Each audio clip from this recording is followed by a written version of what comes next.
امیر حمزہ جو آپ کے سامنے قرآن کی عظمت پر مختصر سی تقریر کر رہے تھے۔ اب میں آپ حضرات کے سامنے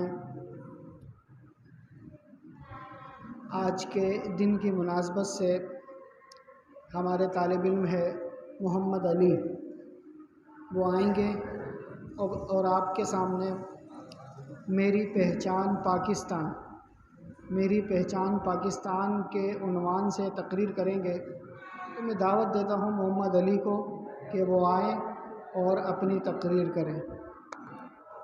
جناب صدر، میرے معزز اساتذہ کرام اور میرے عزیز طلبہ، السلام علیکم ورحمۃ اللہ وبرکاتہ۔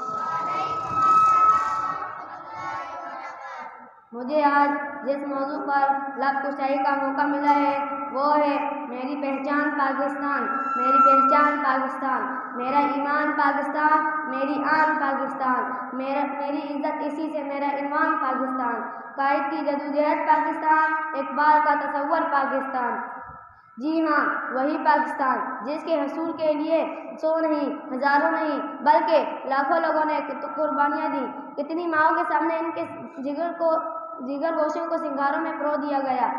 جناب صدر، کسی بے گھر سے پوچھو گھر کی قیمت، اور کسی غلام سے پوچھو آزادی کی قیمت اور وطن کی قیمت، تو پھر احساس ہوگا کہ ہم جس پاک سرزمین پر رہ رہے ہیں یہ رب کائنات کی کتنی بڑی مہربانی اور انعام ہے۔ اس مٹی سے وفا تم بھی کرو ہم بھی کریں، اس مٹی سے وفا تم بھی کرو ہم بھی کریں، اس کا جو حق ہے ادا تم بھی کرو ہم بھی کریں۔ جناب صدر عالی وقار خون کے آنسو رلا رہے ہیں، مگر وہ لوگ جو محمد علی جناح اور علامہ محمد اقبال سے زیادہ ان کے دماغ پر ہالی ووڈ، بالی ووڈ اور ٹک ٹاک چھایا ہوا ہے۔ یورپ کی غلامی پر رضامند ہوا تو، یورپ کی غلامی پر رضامند ہوا تو، مجھ کو تو گلہ تجھ سے ہے یورپ سے نہیں۔ ہم وطنوں آئے، ہم قدم سے قدم ملا کر قرآن و نشر کی سنت کو اپنائیں اور آسمان کی بلندیوں پر پرواز کریں۔ اور اس تقریر کے اختتام پر ایک شعر پڑھنا چاہتا ہوں۔